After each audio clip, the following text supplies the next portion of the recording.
¿Cuántos de los que estamos aquí en esta mañana hemos perdido a un ser amado en la vida?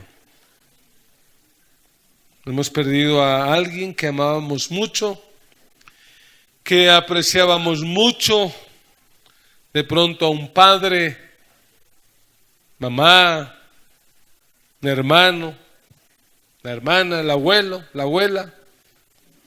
Y el dolor peor que dicen los que lo han vivido, perder un hijo, perder una hija. Generalmente cuando eso sucede, uno se hace preguntas. Y preguntas tales como, ¿volveremos a verlos? ¿Volveremos a escucharlos? ¿Será que alguna vez en la vida podré volver a encontrarme con esta persona tan especial? ¿O es que la muerte es el fin de todo? ¿O es que con la muerte todo termina? ¿O es que el cantante que dice nadie es eterno en el mundo tiene razón? ¿Será eso la vida? ¿Nos vamos a volver ahora una comunidad de despechados porque nadie es eterno en el mundo? ¿Realmente hay vida después de la muerte? ¿Por qué tenemos que envejecer? ¿Por qué tenemos que morirnos? Voy a contarles algo de mi vida personal. Ustedes son como de confianza para mí. Me caen como bien, entonces voy a contarles algunas cosas. Yo a los 9 años de edad tuve que estar bajo observación psicológica. Y la razón es que me chocó tremendamente el asunto de la muerte. Cuando tenía 4 años de edad, mi abuelo materno muere. Y aquí en el cementerio del Apogeo lo sepultan. Yo era un niño, pero yo vi al abuelo en el cajón. Y luego vi que al abuelo lo llevaron a ese lugar y lo metieron en un hueco. Y toda la gente lloraba, mi mamá lloraba y vi cómo le echaron tierra. Y yo en mi infancia yo dije, ¿y esto qué es? La vida pasó y a los 9 años de edad, mi mejor amigo, que venía sufriendo una enfermedad, muere. Y otra vez la escena es la misma en el mismo cementerio, el Apogeo. A Ramiro se llamaba así, lo colocan en ese hueco y lo llenan de tierra. Y yo entro en crisis. Y yo le pregunto a mi madre, madre, ¿a dónde irán los muertos? ¿Quién sabe a dónde irán? Bueno, algo así pregunté yo. Dije, mamá, ¿qué pasó? ¿Por qué hacen eso? ¿Ese es todo el sentido de la vida? ¿Ahí termina todo? Madre, ¿qué pasó con esto? Y ella no supo responder. Total, se me iba corriendo la teja. Ahora entienden por qué soy como soy, cuando no me tomo la pastillita y eso. Entonces ahora sí, ya sé. Si un domingo me ven así medio extraño, claro, el pastor hoy, no, mentira, es puro cuento. Pero me generó crisis. Y para eso que en ese tiempo, haciendo el curso de la primera comunión, porque yo era muy juiciosito, en una de las páginas del catecismo, si alguien lo hizo alguna vez, la primera comunión, había una página que era como la historia de la vida de alguien. Y decía, demasiado niño para pensar en Dios, demasiado alegre para pensar en Dios. Luego una persona más adulta, demasiado ocupado para pensar en Dios. Luego otra decía, demasiado viejo para pensar en Dios. Y la última, la que me mató, decía, demasiado tarde. ¿Y qué había allí? Una tumba. Yo decía, Dios mío, ¿pero qué es esto? Gracias al Señor, a mis 17 años, conocí a Cristo y entendí que la muerte no tiene la última palabra, que la última palabra la tiene aquel que venció la muerte, aquel que resucitó. Cristo tiene la última palabra. Cristo resucitó. Él está vivo. Él está vivo. Y de manera especial, aunque la muerte sigue doliendo, pero ya no hay desesperanza. Ya sabemos que la muerte no tiene la última palabra. Y yo quiero hablar hoy acerca de la resurrección, porque creo que la resurrección es la doctrina fundamental de la vida cristiana. Si tú crees otras cosas, realmente pudieran no ser tan importantes, pero esto sí tenemos que creerlo o creerlo. Si usted dice, no, yo no creo que hay que diezmar, los cristianos del Nuevo Testamento no diezman, yo doy una ofrenda, está bien, pero hágalo, pero dé algo, ¿no? Porque algunos dicen no creen en el diezmo y no dan ni el diezmo ni dan nada, eso es re mal, ¿no? Pero en esto sí no podemos equivocarnos, tenemos que tener clara cuál es la doctrina de la resurrección. Y yo por eso quiero compartir una palabra que he titulado el poder de la resurrección. Hay poder en la resurrección. De eso quiero que hablemos, porque creo que como cristianos necesitamos comprender la importancia de la resurrección. Y lo que yo quiero plantear en esta mañana, la manera como quiero compartir mi mensaje, es sencillamente plantear algunas preguntas y con base en la Biblia tratar de responder esas preguntas. ¿Se animan? Para que podamos tener claro cuál es el poder de la resurrección.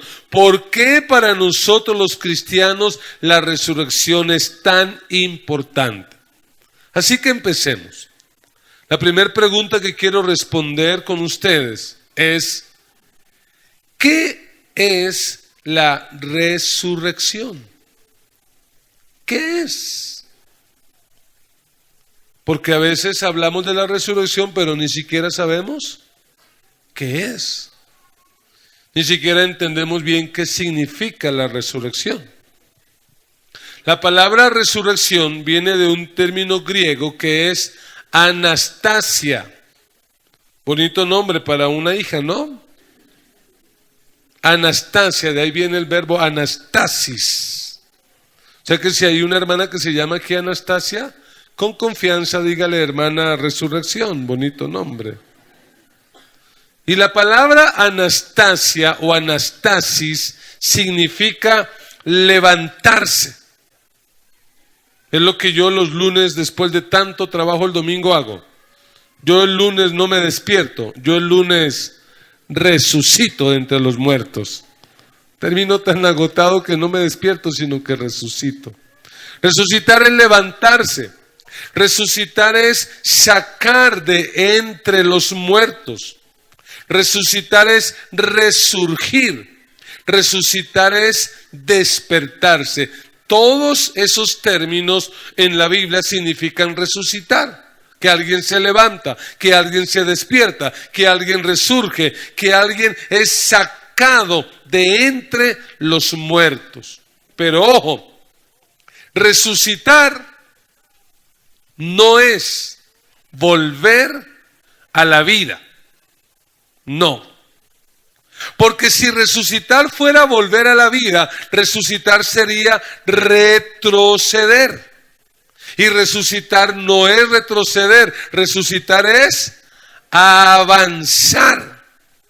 Y eso es importante que lo entendamos. Porque si resucitar fuera volver a la vida, significaría que sería lo que le pasó al pobre Lázaro. ¿Qué le pasó al pobre Lázaro? Se muere, y cuando en esta dimensión han pasado 4 días que Lázaro está muerto, ¿cómo se imagina usted a Lázaro en la otra dimensión? ¿Cómo se lo imagina? Yo me lo imagino feliz. Porque ¿a dónde está Lázaro? Está en el paraíso, está en la presencia de Dios, está disfrutando. Pero de repente, a los 4 días de esta dimensión, escucha una voz que dice: Lázaro, ven fuera. Y Lázaro dice: ay no, pero ¿por qué? Venga. Y Lázaro se devuelve.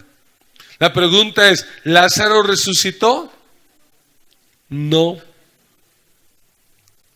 Lázaro no resucitó, Lázaro volvió a la vida, pero no resucitó.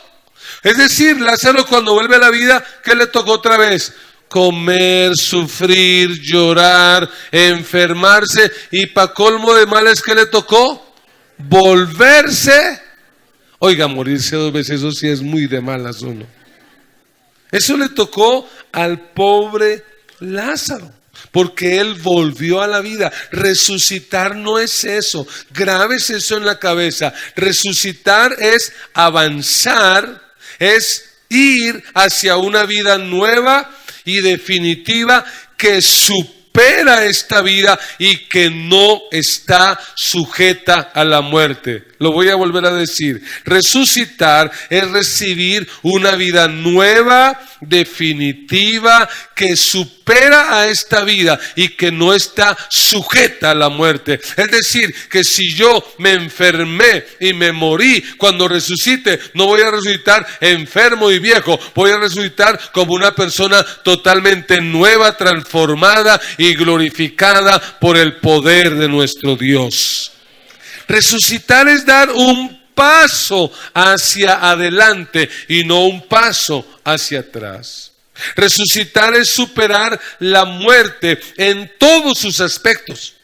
Resucitar es superar la necesidad y las limitaciones. Cuando tú y yo resucitemos, porque vamos a resucitar, bueno, algunos 30 están animados. Cuando tú y yo resucitemos, porque vamos a resucitar, vamos a estar por encima de todas las limitaciones que tenemos aquí hoy. Ay, no puedo comer eso porque es que me hace daño, y no, es que me enferma. Ay, no, tengo una lumbalgia, tengo el dolor, me duele esto, me duele aquello. No, hermano, será una vida nueva, totalmente transformada. Estaremos libres del dolor, de la aflicción. ¿Sabe una cosa? Vamos a experimentar lo que Jesús dijo. Jesús dijo que el diablo vino para robar, para matar y para destruir, pero que Él vino para darnos vida y vida en abundancia. Alabado sea Dios. Vamos a tener esa vida, esa verdadera vida. En ese orden de ideas, ¿cuántas personas han resucitado en toda la historia de la humanidad? Solo una. ¿Y quién es? ¿Lázaro y todos los demás resucitaron? ¿Volvieron? ¿Y qué les tocó hacer? Muy de malas. Nosotros resucitaremos para no morir nunca jamás. Alabado sea Dios. Y es que mire, tenemos que entender que cuando Dios nos creó, en su plan no estaba la muerte. Cuando Dios creó al primer Adán, cuando Dios creó al género humano, lo creó para que viviera para siempre. ¿Por qué entonces hay la muerte? La muerte no es otra cosa sino el resultado del pecado, porque la Biblia dice que la paga del pecado es la muerte, pero ese no fue el plan de Dios. Por eso es que Cristo vino hace 2000 años a morir en la cruz y a resucitar para derrotar para siempre al pecado, a Satanás y a la muerte. Alabado sea Dios. Para eso vino Cristo, para que el plan de Dios fuera restaurado, para que el plan de Dios vuelva a ser el plan original. Y el plan de Dios es que vivamos para siempre con Él. Eso es resucitar. Ahora vamos a una segunda pregunta. ¿Cuáles serían? Es una hipótesis, porque no es así. Pero ¿cuáles serían las consecuencias si Jesucristo no hubiera resucitado? Porque a lo largo de estos 2000 años de historia de la iglesia han habido y van a haber siempre detractores de la fe que van a decir que todo eso es un mito y que Jesús no resucitó. Siempre ha habido y siempre habrá. Y hoy más que nunca nuestros hijos son bombardeados con ateísmo y con secularismo. Llegan nuestros hijos a la universidad y tienen que estar bien preparados para defender su fe. Y tienen que saber qué creen, cómo creen y por qué lo creen. Porque como dicen en las películas, que estoy tan complacido que hagan películas como esas: Dios no está muerto, Dios está vivo, Cristo resucitó, Cristo está más vivo que nunca. Tenemos que aprender a defender nuestra fe. ¿Y qué hubiera pasado? Porque hay gente que dice: no, Jesús no resucitó. Mire la primera carta a los Corintios, capítulo 15, versículo 12. Primera a los Corintios 15, 12.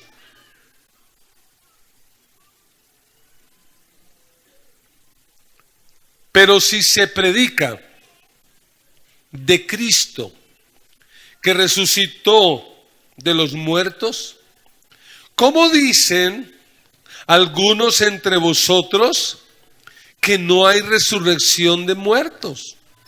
Porque si no hay resurrección de muertos, tampoco Cristo resucitó. Y vamos a ver 6 consecuencias terribles si Cristo no hubiera resucitado.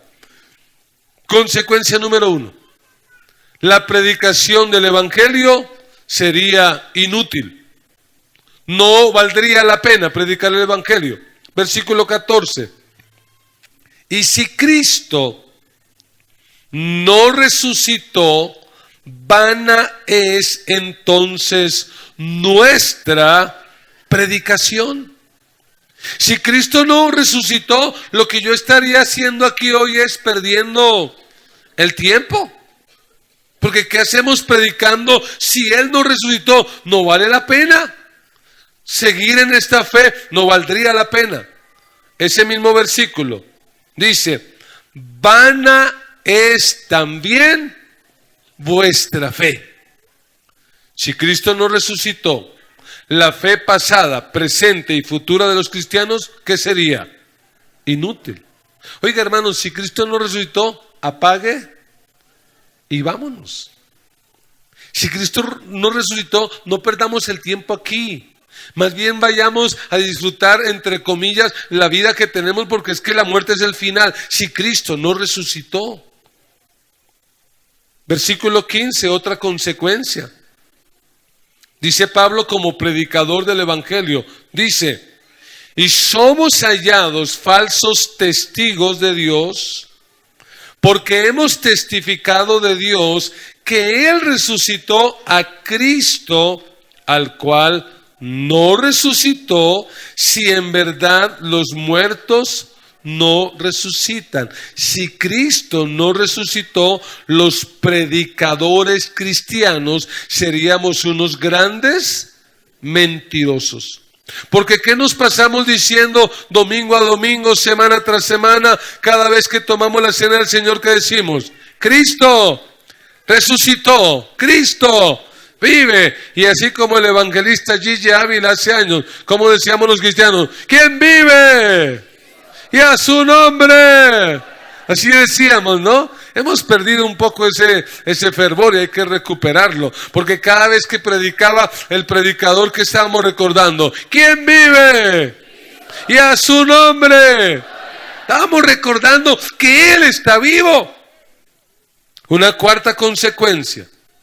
Versículo 17. Y si Cristo no resucitó, vuestra fe es vana, aún estáis en vuestros pecados. Esto es terrible. Si Cristo no resucitó, los cristianos vivos estarían en sus pecados. Porque óigame bien, ¿qué fue lo que realmente perdonó los pecados? No fue la muerte de Cristo. No solo la muerte, claro que la muerte es importante, pero si Cristo muere y se queda muerto, no habría razón de creer que nuestros pecados han sido perdonados. Cuando Cristo muere, el sacrificio es ofrecido. ¿Y qué es lo que da, como por decirlo así, la aprobación? La señal de aprobación de que el cielo recibió el sacrificio de Cristo es la resurrección. Y cuando Cristo resucita de los muertos, lo que está diciendo el Padre es: el sacrificio de Cristo fue agradable y fue aceptable, por lo tanto los pecados de la humanidad han sido perdonados. Alabado sea Dios. Lo que nos justifica es la resurrección de Cristo. Eso es lo que realmente trae el perdón de los pecados. Versículo 18. Entonces también los que durmieron en Cristo perecieron. Es decir, los cristianos muertos hoy estarían en el infierno si Cristo no hubiera resucitado. Pero ¿a dónde creemos que están los cristianos que han muerto? ¿Dónde están los cristianos que han muerto? Están en el cielo, no lo tenga en la menor duda. ¿Dónde están los cristianos que han muerto? Están en el cielo. ¿Y qué están esperando en el cielo? Están esperando la resurrección ¿de qué? Del cuerpo, porque el alma y el espíritu no resucitan. ¿Por qué no resucitan? Porque nunca mueren. Lo que se murió fue el cuerpo, ese familiar tuyo, ese primo, ese tío, ese abuelo, ese hijo, la mamá, el papá, ese ser que tanto amabas, no está muerto, está ahora en la presencia de Jesús, siendo consolado, siendo alegre allí, adorando a Dios, está disfrutando del cielo. Está esperando el glorioso día en que el Señor vuelva a esta tierra y donde los muertos en Cristo resucitarán. ¿Y qué es lo que va a resucitar?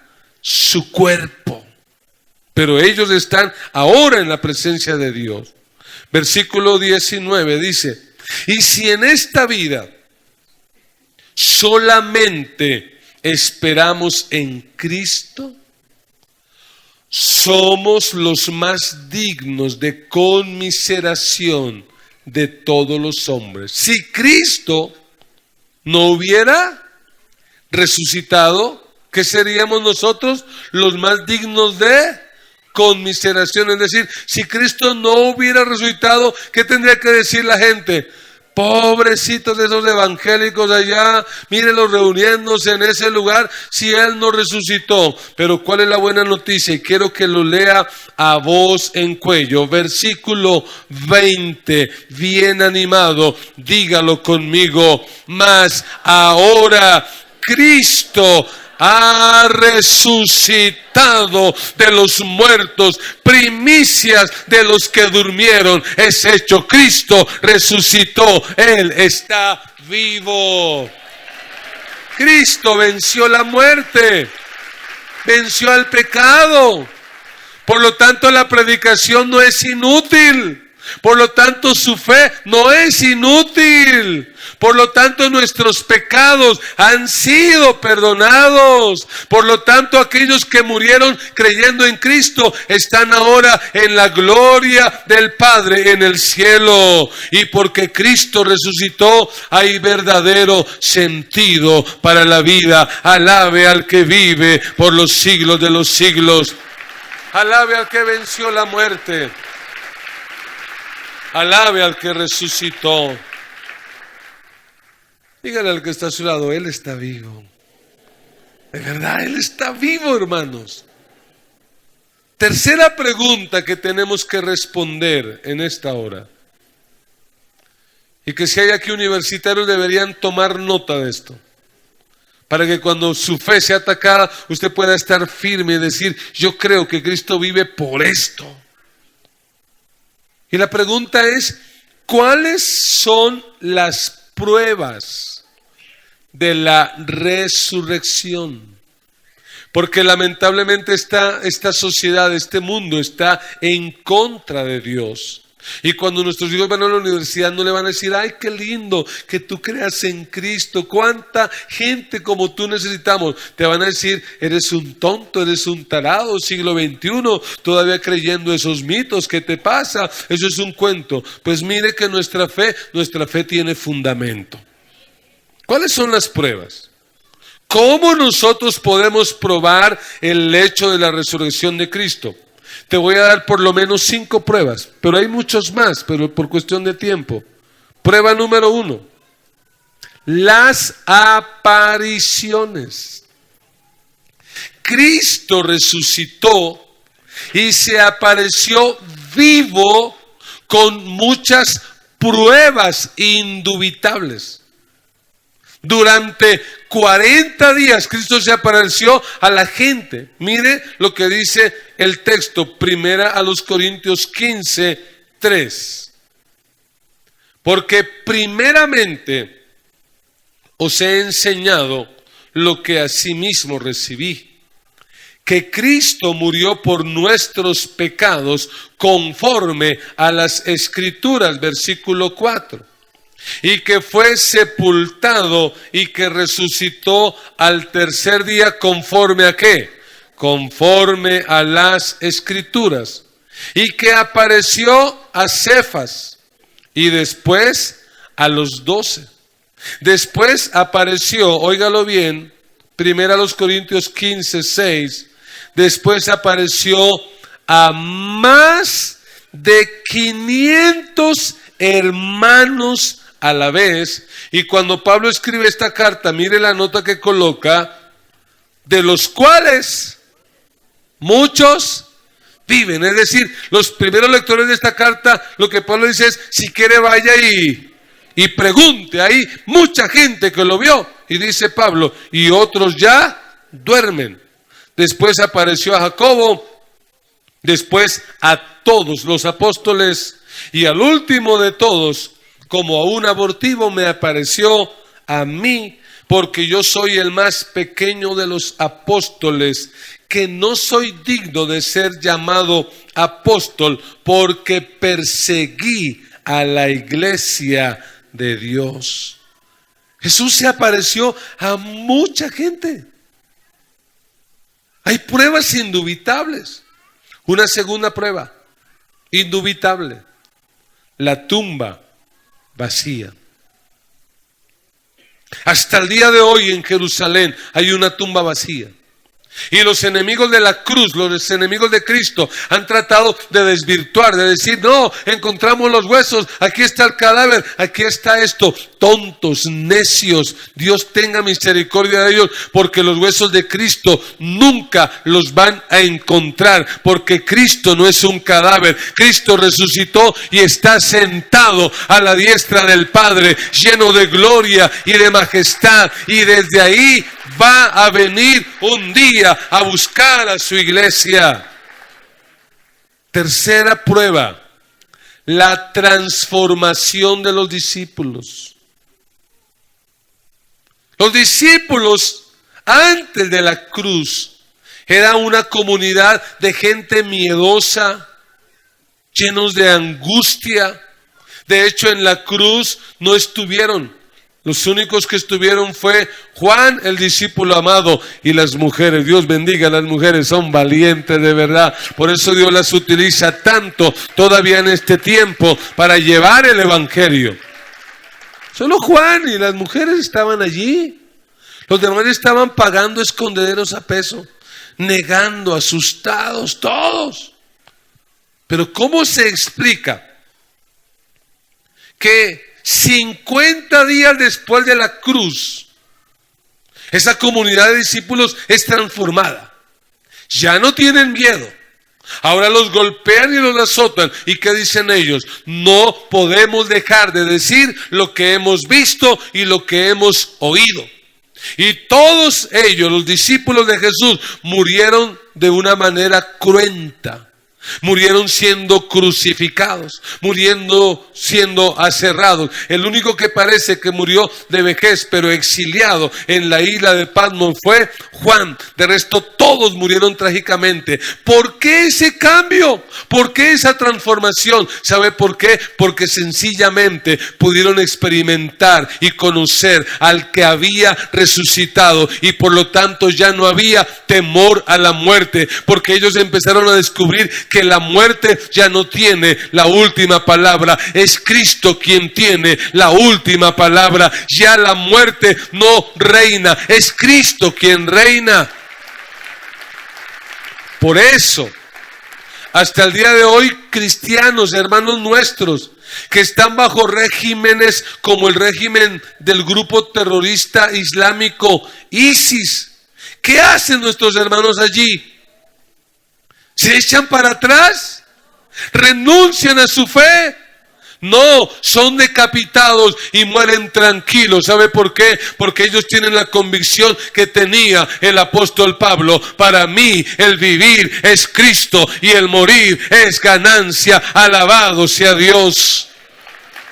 Discípulos transformados, discípulos que están dispuestos hoy a dar la vida por Cristo. ¿Hay alguien aquí que estaría dispuesto a dar la vida por Cristo? Eso es lo que hace diferente radicalmente el cristianismo de otras religiones tales como el Islam. Los musulmanes son capaces de matar por su fe. Nosotros no. Nosotros no somos capaces de matar por la fe. Somos capaces de morir por nuestra fe. Y si tuviéramos un día que experimentar persecución, estoy seguro que moriríamos tranquilos y felices, porque la muerte no es el final. La muerte es el inicio de algo glorioso para lo cual Dios nos preparó. Una cuarta prueba de la resurrección es el silencio de los romanos y de los judíos hasta el día de hoy. Jesús murió bajo el régimen del Imperio Romano y murió siendo patrocinado e impulsado por el judaísmo. Pero hasta el día de hoy, ¿qué han hecho los romanos y los judíos? Guardar silencio. No tienen nada que decir. Porque cuando Jesús muere y lo colocan en la sepultura, colocaron una guardia romana. Hombres entrenados para la guerra, armados. Lo cuidaron fielmente. Pero el domingo dice que hubo un terremoto y la piedra se corrió. Y la piedra se corrió no para que Jesús se escapara, sino para que la gente viera que Él había resucitado. Cuando los soldados ven ese terremoto, se preocupan y van a mirar al que tenían custodiando y no estaba. Entonces se unieron, eso no ha cambiado, se unió la política y la religión. Hicieron una alianza. ¿Y qué dijeron? Le dijeron los judíos a los romanos: si alguien les pregunta qué pasó, ni se les ocurra decir que resucitó. Ustedes van a decir que los discípulos vinieron de noche y se robaron el cadáver. Y hasta el día de hoy, esa es la mentira que el pueblo judío ha creído. Por eso el judío no cree que Jesús es el Mesías.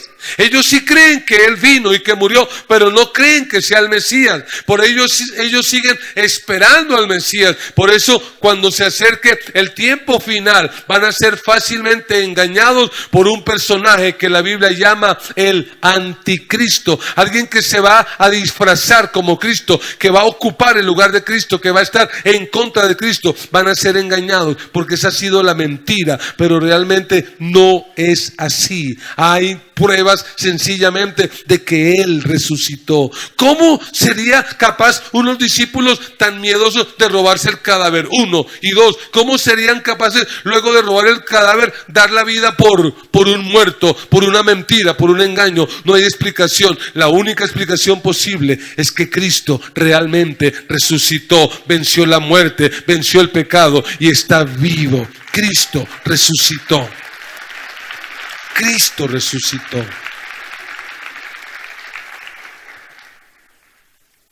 Los llamados sabios de este mundo pretenden decir que es un montaje, que todo fue un montaje. No fue un montaje, Cristo realmente murió. Otros dicen, no, lo que ocurrió fue que Jesús, debido a tanto sufrimiento, a tanto dolor, se desmayó y estando en la tumba recobró sus sentidos y volvió a la vida. Bobada.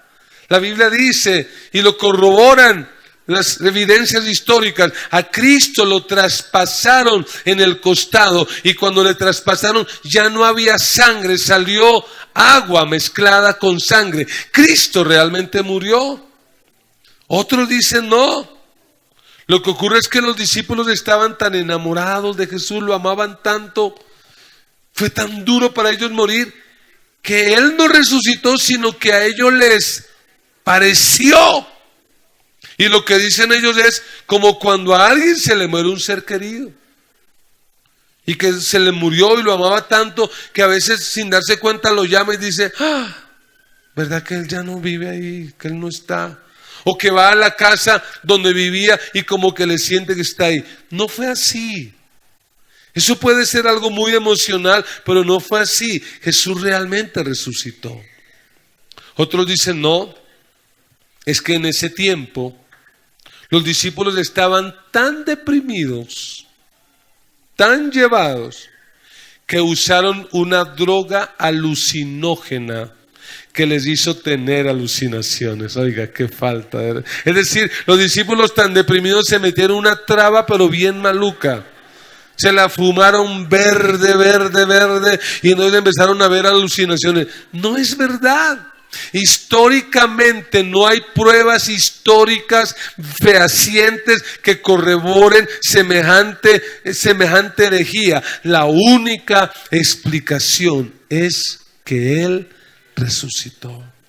¿Y sabe cuál es la prueba más grande de que Cristo resucitó? La existencia de la iglesia de Jesucristo. Usted y yo somos la prueba más clara de que Él ha resucitado. Si algún día tienes que darle pruebas a alguien, dile, mira mi vida. A mí no me cambió el catolicismo, a mí no me cambió el yoga, a mí no me cambió el gnosticismo, a mí no me cambió la meditación trascendental, a mí no me cambió el pensamiento positivo, a mí me cambió aquel que resucitó de la tumba y que vive por los siglos de los siglos. A mí me transformó Cristo, soy nueva criatura por Él. Sí, amén. Cuarta pregunta. ¿Para quién es importante la resurrección?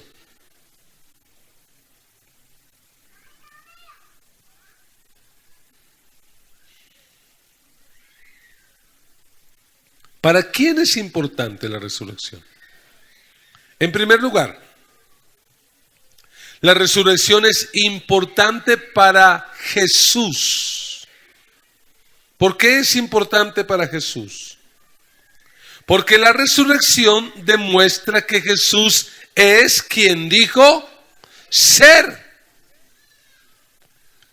Porque durante todo su ministerio que estuvo anunciando Jesús a sus discípulos una y otra vez, muchachos, voy a Jerusalén y en Jerusalén voy a morir, pero al tercer día voy a resucitar.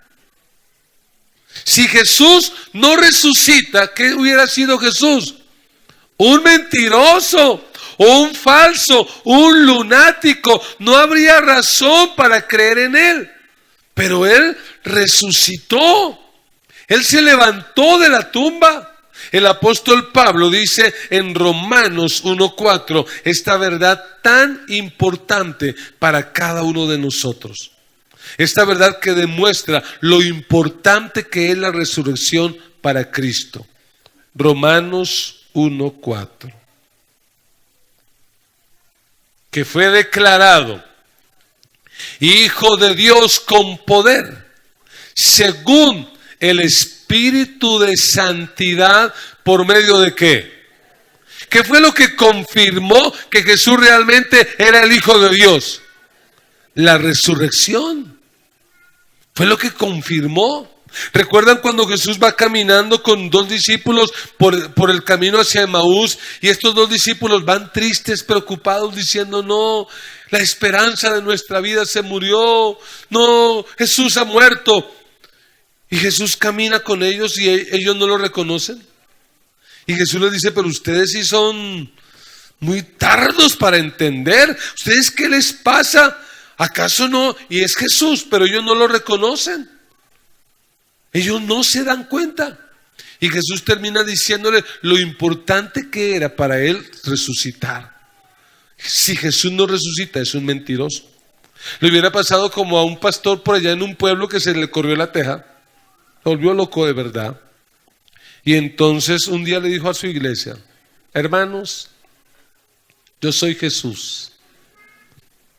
Y lo peor no es que haya dicho que es Jesús, lo peor es que los hermanos le creyeron. Él dijo: yo soy Jesús, así que ustedes tienen que hacer lo que yo diga. Y los hermanos: bueno, sí, nuestro pastor es Jesús. Y hacían todo lo que el pastor decía. Cuando se acercó Semana Santa, el pastor les dijo: bueno, hermanos, se acerca Semana Santa. Y como yo soy Jesús, ustedes me tienen que crucificar. Pero pastor, ¿cómo vamos a hacer eso? Nada, no discutan. Yo soy Jesús, me crucifican. Y uno de los líderes se fue al comandante de la policía para informarle. Dijo: mire, mi comandante, lo que pasa es que en nuestra iglesia, nuestro pastor se cree Jesús, y como se cree Jesús y estamos en Semana Santa, nos pidió que lo crucificáramos. ¿Usted qué nos dice? Y el comandante dijo: pues crucifíquenlo. Crucifíquenlo. Eso sí, si de aquí al domingo no resucita, a todos los meto a la cárcel. ¿Oyeron? Si Jesús no hubiera resucitado, sería algo así, un loco, un falso. Pero Cristo resucitó. La resurrección es importante para nosotros los creyentes también. ¿Por qué? ¿Por qué es tan importante para usted y para mí? En primer lugar, porque la resurrección garantiza nuestra resurrección. Primera a los Corintios 15, versículo 20. Pablo dice: mas ahora Cristo ha resucitado de los muertos, primicias de los que durmieron es hecho. Por cuanto la muerte entró, ¿por quién? Por un hombre. ¿Cuál fue ese hombre? Adán. También por un hombre la resurrección de los muertos. ¿Cuál es ese hombre? Jesucristo. Dice la Biblia: porque así como en Adán todos mueren, también en Cristo todos serán vivificados. Y aquí está el orden de la resurrección, versículo 23. Pero cada uno en su debido orden. Cristo, las primicias. ¿Cuál es el primer resucitado de la historia? Cristo. Los demás no resucitaron, volvieron a la vida. Cristo es el primero. Luego, ¿quién es? ¿Y hay alguien aquí que sea de Cristo? ¿Hay alguien aquí que tiene esa esperanza? Los que son de Cristo. ¿Cuándo vamos a resucitar? En su venida. Cristo volverá y los muertos en Cristo resucitarán primero. Y la tercera resurrección, ¿de quién cree que es? De los que no creyeron en Cristo. ¿Y para qué van a resucitar? Para condenación. Asegúrate de resucitar cuando Cristo venga, y si no, estás en la olla. No hay más opción, no hay más esperanza. Para nosotros es importante, garantiza nuestra resurrección. No nos vamos a quedar en la tumba. Además de eso, la resurrección de Cristo garantiza nuestra justificación. Mire al apóstol Pablo en Romanos capítulo 4, versículo 25. Lo que dice Pablo. Dice: el cual, hablando de Jesús, el cual fue entregado por nuestras transgresiones y resucitado. ¿Para qué fue resucitado Jesús? ¿Qué significa la palabra justificación? Justificación es un término teológico, un término jurídico también. La palabra justificación significa declarar inocente al culpable. Y usted y yo delante de Dios por nuestro pecado, ¿cómo somos? Culpables. Pero por la obra de Cristo, por su muerte y su resurrección, fuimos justificados. Es decir, ¿cómo nos ve Dios a nosotros ahora en Cristo? Nos ve como inocentes, no por lo que hiciste, no por tus buenas obras, no por a la iglesia a la que perteneciste, sino porque un día depositaste tu fe en Jesucristo. Dios te ve como si nunca hubieras pecado por la resurrección de Cristo. La resurrección de Cristo además nos da poder y autoridad. Recuerde lo que Jesús dice antes de ir al cielo, la gran comisión. ¿Qué dice? Toda potestad me ha sido dada, ¿dónde? En el cielo y en la tierra. Por tanto, id y haced discípulos, bautizándolos en el nombre del Padre, del Hijo y del Espíritu Santo, y enseñándoles que guarden todas las cosas que yo les he mandado. Y he aquí, yo estoy con vosotros todos los días hasta el fin del mundo. Alabado sea Dios. Dios nos ha dado poder y autoridad. Tenemos poder para cumplir con la gran comisión. Ay, pero pastor, qué miedo con el grupo islámico ISIS. Qué miedo ni qué nada. Aún los de ISIS van a tener que convertirse y doblar sus rodillas, porque toda rodilla se doblará y toda lengua confesará que Jesucristo es el Señor, para gloria de Dios el Padre. Alabado sea Dios. Tenemos poder, tenemos autoridad para ir a cumplir nuestra misión. ¿Y sabe por qué es importante la resurrección de Cristo? Porque nos da acceso directo al trono de Dios. Antes de que Cristo resucitara, las personas podían entrar a la presencia de Dios solamente una vez al año, y no todas, sino únicamente Él, sumo sacerdote. Pero cuando Cristo muere en la cruz, ¿recuerda lo que pasó con el velo del templo? Se rasgó de arriba a abajo, no de abajo arriba, de arriba a abajo. ¿Quién rasgó el velo? Dios rasgó el velo. ¿Y qué era lo que estaba diciendo? Ahora todos pueden entrar a la presencia de Dios. Y la forma de entrar a la presencia de Dios es por la obra de Cristo en la cruz del Calvario, pero sobre todo por su resurrección. ¿Qué es lo que dice Hebreos? Hebreos dice que teniendo un gran sumo sacerdote que traspasó los cielos, cuando Jesús resucita, no se queda en la tierra. ¿Qué hace? Traspasó los cielos. ¿Y quién es? Jesús, Hijo de Dios. Retengamos nuestra profesión. Versículo 15.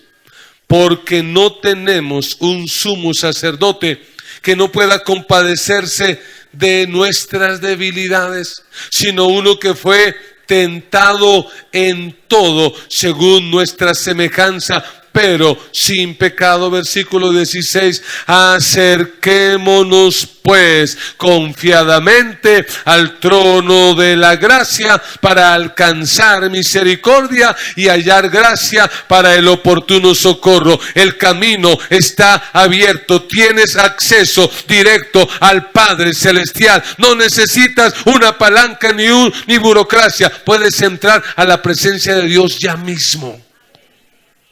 Por la obra de Cristo, por lo que Cristo hizo en la cruz. Pero la resurrección de Cristo también es importante para la humanidad en general. La humanidad no lo quiere saber.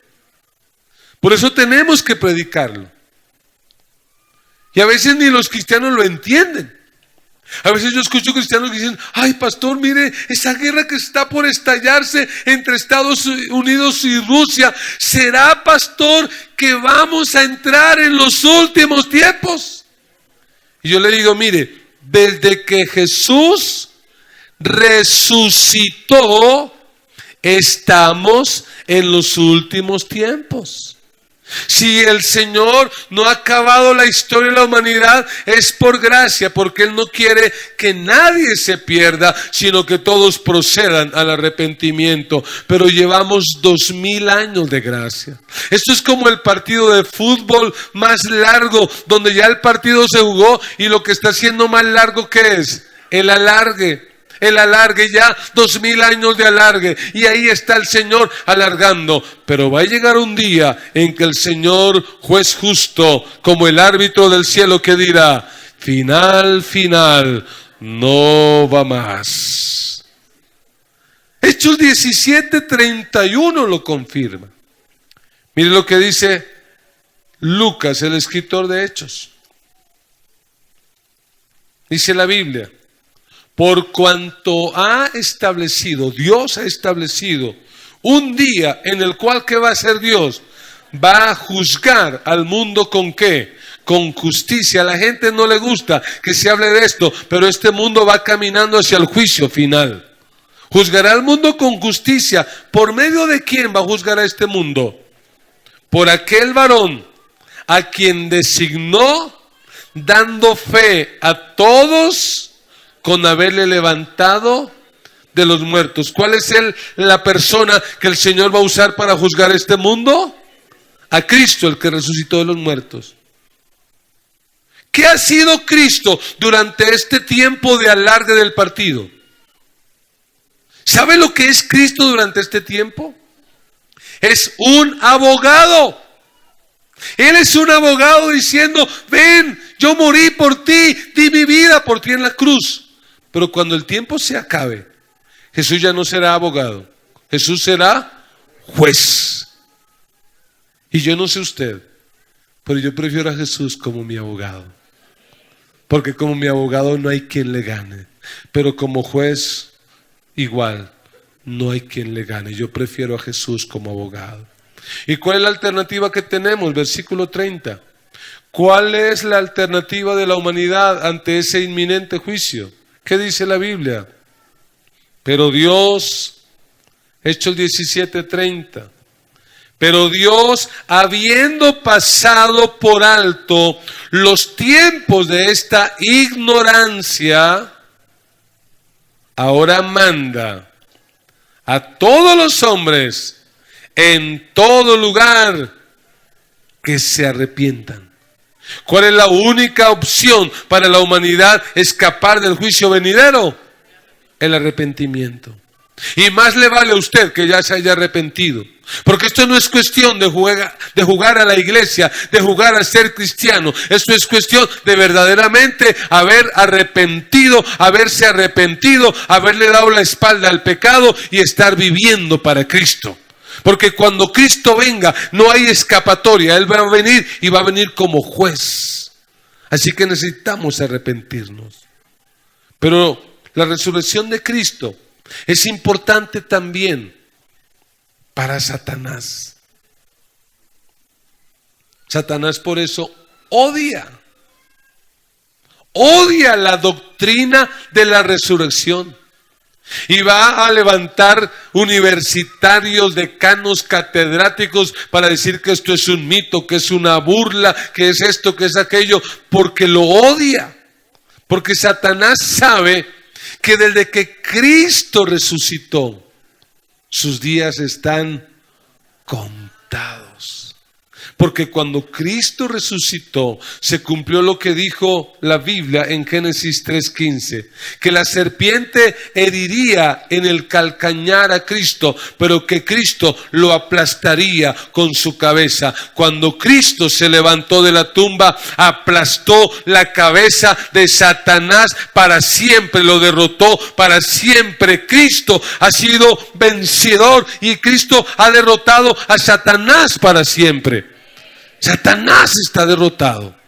Satanás está vencido. Y tienes que entender que nuestro enemigo es muy poderoso, pero es un enemigo derrotado, vencido. ¿Qué dice Apocalipsis 20:10? Este es un versículo que usted debería memorizarse, iglesia.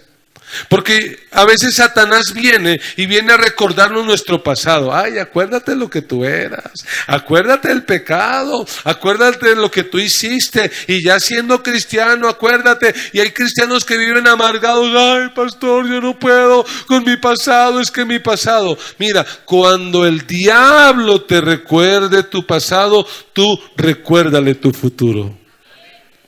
Dile, sí, yo fui terrible, fui malo, pero mira tu futuro. ¿Qué dice? Y el diablo que los engañaba fue lanzado en el lago de fuego y azufre, donde estaban la bestia y el falso profeta, y serán atormentados día y noche por los siglos de los siglos. Alabado sea Dios. Alguien que se alegre al saber que Satanás ha sido derrotado para siempre. Sí, amén. ¿Cuántos se alegran de saber eso? Así que no se deje fregar la vida a toda hora que Satanás, recordándole su pasado, pero mira lo que hiciste, mira los errores, recuérdale el futuro y dice, sí, mi pasado fue terrible, pero mi futuro será glorioso. En cambio el tuyo será terrible, porque te espera el lago de fuego y azufre. Y una quinta y última pregunta. ¿Cómo será el cuerpo resucitado? Es una pregunta que se hace. Pastor, y cuando yo vuelva a ver a mi abuelo, ¿cómo será mi abuelo? ¿Será viejo? ¿Será enfermo? No. Mire, cuando usted vuelva a ver a su abuelo que murió en Cristo, su abuelo será un hombre de una edad joven, renovado, restaurado. Es decir, le va a tocar llevar en la billetera una foto del abuelo cuando era joven, va a decir, ay, sí, aquí está, este era. Pero abuelo, ¿cómo cambió? ¿Y qué pasó con la cajita, las prótesis? ¿Qué pasó con el bastón? No. ¿Cómo será el cuerpo resucitado? ¿Cómo seremos? Tenemos que ver lo que dice la Biblia, que aunque no nos dice todo, pero nos da unas luces, nos da unas pistas para entender cómo seremos cuando resucitemos. Veamos Juan capítulo 20, versículo 19.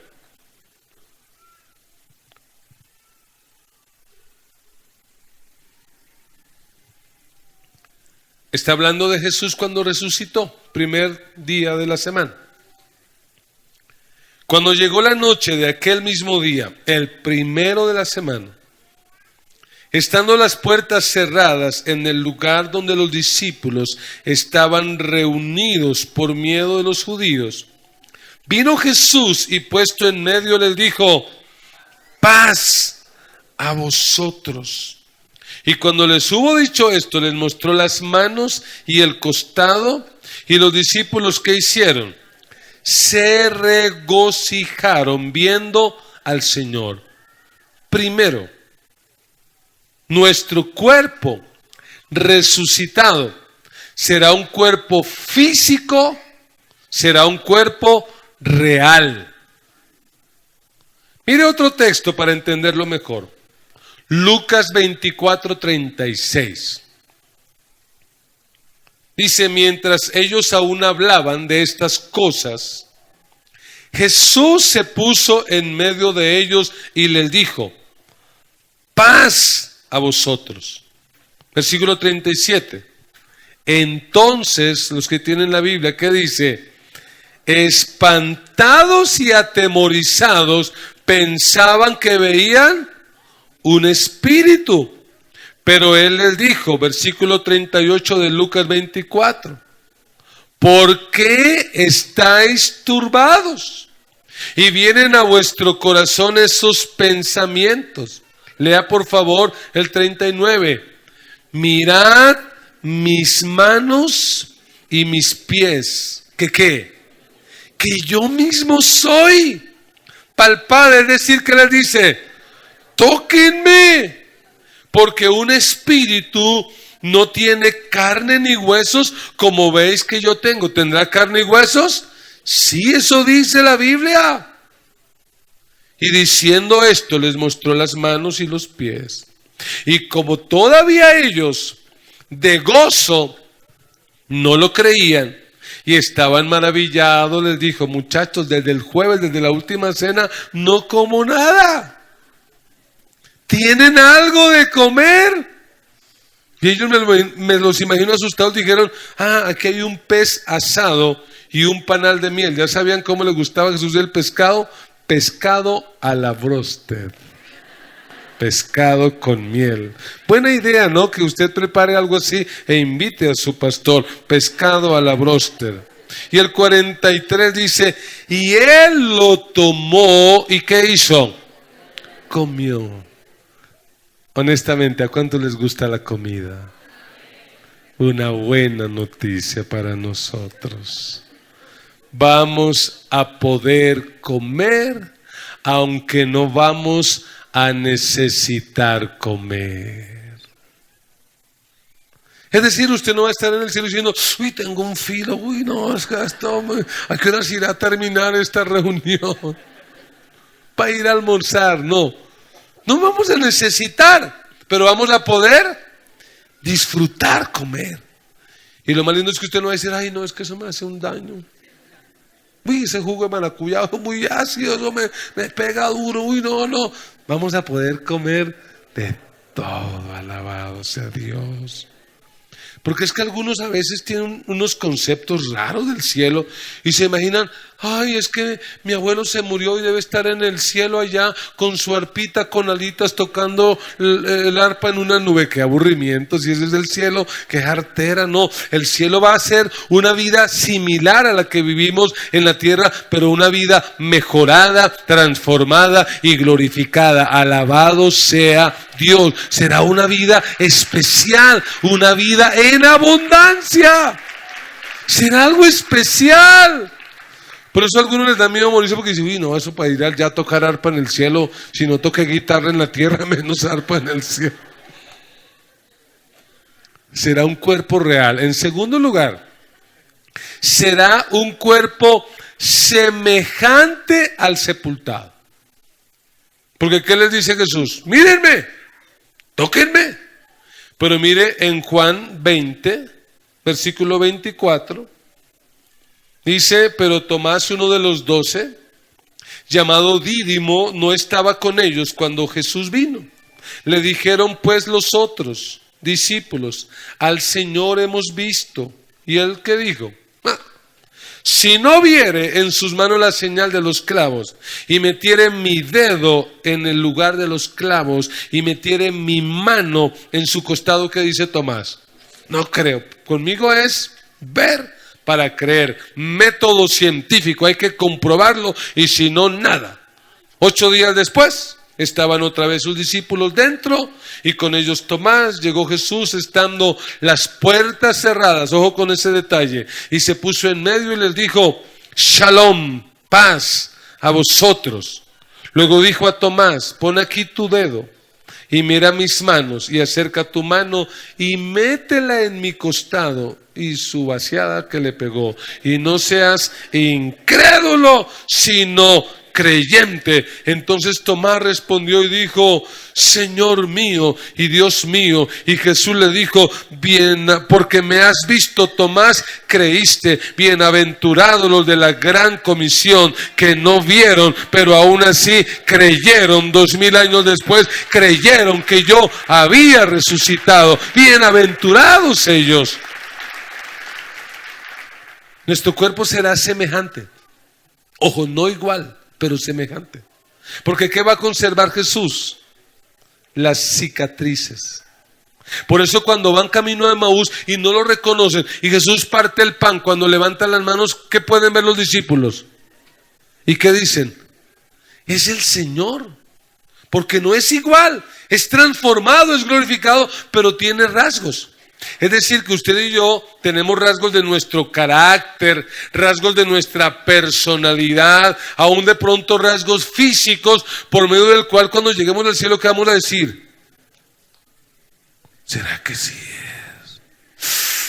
Es que se parece mucho, se parece a Diana, pero yo no sé, discúlpame, es que yo allá en la tierra conocí. ¿Tú eres Diana? Sí, ¡ay, claro! Pero ¿cómo has cambiado? Pero tienes algunos rasgos. A mí en el cielo no me vayan a buscar por mi calvicie probablemente. Porque lo más probable es que el Señor me va a dar una melena como la del Rey León. Como la de Ashland voy a tener melena en el cielo. Pero usted me va a conocer, yo no sé por qué, porque probablemente donde yo esté habrá gente echando risa y dice, ahí debe estar el pastor, ahí tiene que estar, vamos, ahí tiene que andar. Nos vamos a conocer, será un cuerpo similar. Y lo tercero es que será un cuerpo transformado. Será un cuerpo que ya no se va a envejecer, que no se va a cansar, y menos que se va a morir, como le tocó al pobre Lázaro, pobrecito Lázaro. 2 veces le tocó lo mismo. Yo espero que nos toque una, ojalá ninguna, porque si Cristo viene y estamos vivos, no moriremos, sino que seremos transformados de una vez. Sería glorioso para mí no pasar por esa puerta de la muerte, pero bueno, si toca. Pero será un cuerpo transformado. Vamos a envejecer, no nos vamos a morir, será sencillamente la recuperación del plan original que Dios tenía con la humanidad. Viviremos una vida y una vida en abundancia, como así lo planeó el Padre desde el principio. Recuperaremos el diseño, el plan original de Dios.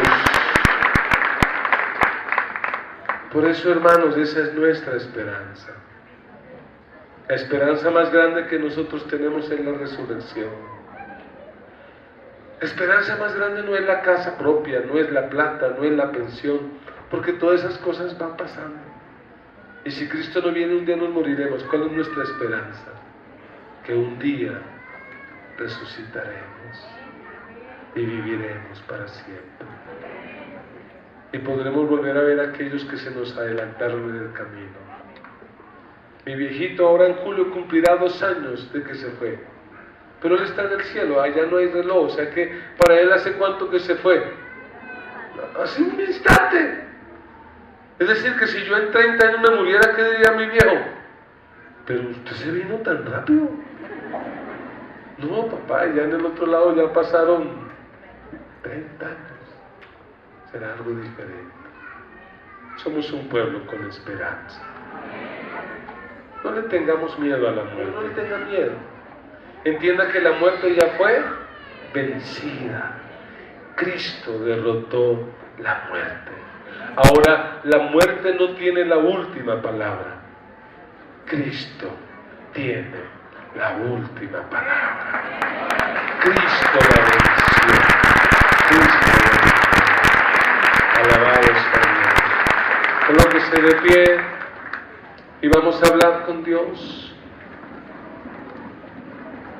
Conoceremos la verdad y la verdad nos hará. ¿De qué nos libera esta verdad? Dígame, ¿de qué nos libera esta verdad? Del miedo a morir. Tanto susto para nada. La muerte no es la última palabra. Si el Señor no viene y nos toca morir, moriremos. Pero no moriremos para quedar muertos, moriremos para resucitar. Así que vamos a vivir la vida, no preparándonos para tener una buena muerte, sino vivir la vida para extender el reino de Dios. Por la esperanza que le das a nuestro corazón, por la seguridad que tú nos das, Señor. Gracias, porque creemos en aquel que dijo, yo soy la resurrección y la vida.